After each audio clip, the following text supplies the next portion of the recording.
SPC 계열사에서 반복되고 있는 게임 사고는 기업의 구조적 문제와 안전관리 부실이 나는 예견된 참사입니다.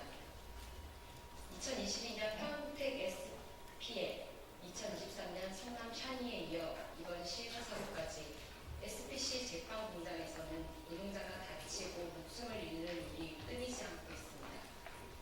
그동안 수차례 경고가 있었지만 SPC는 무엇을 바꿨습니까? 2022년 참사 당시 SPC는 대국민 사과와 함께 1,000억 원 규모의 안전 투자와 개선 완료를 약속했지만 현장은 변하지 않았습니다. 사고가 날 때마다 되풀이되는 기업의 거짓 약속, 그리고 솜방망이 처벌과 봐주기식 수사가 오늘의 참사를 불러온 것입니다. 이제는 달라져야 합니다. 진보당은 고용노동부와 산업안전보건법과 중대재해처벌법 위반 여부에 대한 철저한 수사, 그리고 사업주에 대한 강력한 법적 처벌을 강력히 촉구합니다. 노동자가 더 이상 일터에서 죽지 않도록 법이 제대로 작동하는 사회를 반드시 만들어야 합니다. 두 번째 브리핑 드리겠습니다. 벌금 대신 자진노역 선택한 전장현 박병석 대표, 오세훈 시장은 당장 대화에 나서십시오. 전국 장애인 차별철폐연대의 박병석 대표가 오늘 벌금 대신 자진노역을 선택했습니다.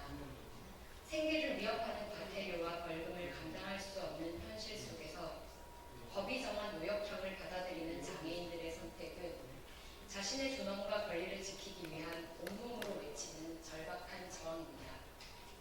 전장현의 투쟁은 비폭력 신인 불복종으로 정당한 권리를 쟁취하기 위한 실천입니다. 대표적인 행동인 포책 투지는 휠체어에서 내려와 바닥을 기어 이동하며 얼리 스티커를 붙이는 행위입니다. 가벼운 퍼포먼스가 아니라 수년간 외면당을 당해온 장애인 권리를 향한 간절한 외침이며 장애인도 시민임을 몸으로 증명하는 실천입니다. 그러나 오세훈 서울시장은 이 절절한 외침에 여전히 탄압으로 응답하고 있습니다. 평화적인 선전전을 강제로 진압하고 권리 스티커를 불법 광고물로 규정해 범칙금을 부과하며 활동가들을 집결 심판을 해부하고 있습니다. 400명의 중증장애인 노동자를 해고하고 서울시 정책에서 탈시설이라는 말조차 삭제하는 등 장애인의 삶을 제도적으로 지워가고 있습니다. 오세훈 시장은 약자와의 동행이라는 구호에 책임으로 응답해야 합니다. 장애인 탈시설 권리 보장, 중증장애인 공공일자리 복지, 이동권 보장을 위한 실질적 대화에 나서야 합니다.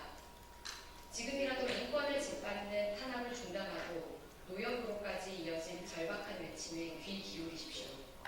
진정한 동행은 힘이 아니라 대화로 이루어집니다.